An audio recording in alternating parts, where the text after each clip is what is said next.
two things happened at the Kennedy Center's most recent board meeting. First, and both of these were over Congresswoman Joyce Beatty's vigorous objection. First, the Kennedy Center voted to add Donald Trump's name back onto the center's facade.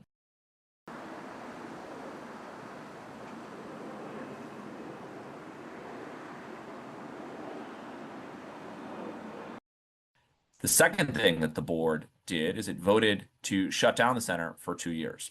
And it's notable that both these actions come roughly 2 months after a federal court here in Washington, D.C. found that these actions the board previously took to rename the Kennedy Center and to shut down were both unlawful. It remains unlawful, and Congressman Beatty vigorously objected in the meeting, and the defendants will now have to answer in court.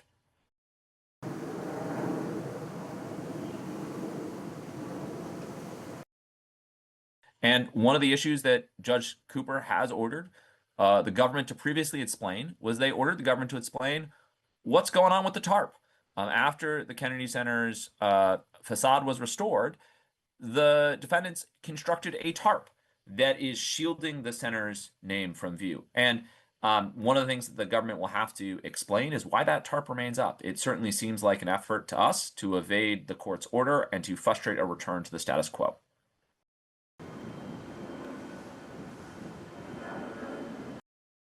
It is a symbol of an attempt by the president to corrupt a sacred memorial to John F. Kennedy and turn it into a vanity project for his own vanity.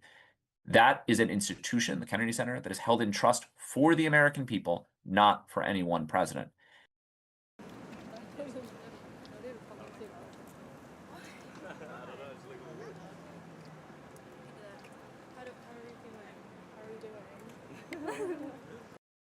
It just feels isolating and a little bit disappointing that this president is taking credit for a lot of the history and things that honestly don't really have a lot to do with him.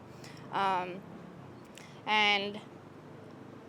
it just feels like over and over again his name is and his legacy is being plastered on things where it really shouldn't be, because his values and his policies don't represent the ideals that we appreciate in DC. It just seems a bit pointless. I think, again, I echo the point. It seems like it's just a bit like for attention. I don't really see why it has to be added if so many people have contributed to it, and why the same is not being done for other parts of DC. I don't really understand what he has necessarily to do with it. I don't understand why all these changes are being made for someone like me who just wants to come and see DC and see all the popular areas, do the touristy things, and I can't do that for things like the reflecting pool because it's not open. And these unnecessary changes just being made for, again, just attention. Yes. I think he's one of the best presidents we've ever had, and yes, he needs some recognition. Washington, D.C. looks so good. So, yeah, he does need it.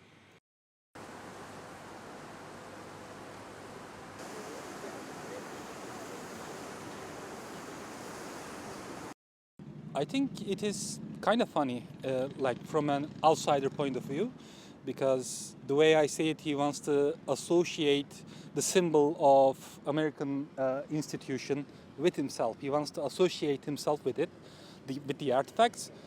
And I think that it's not really something that you have to do.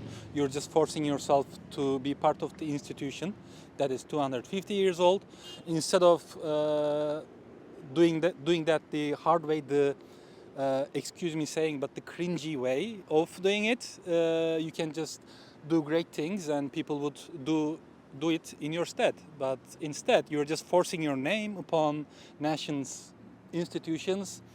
It's funny, and I totally understand why people react to it.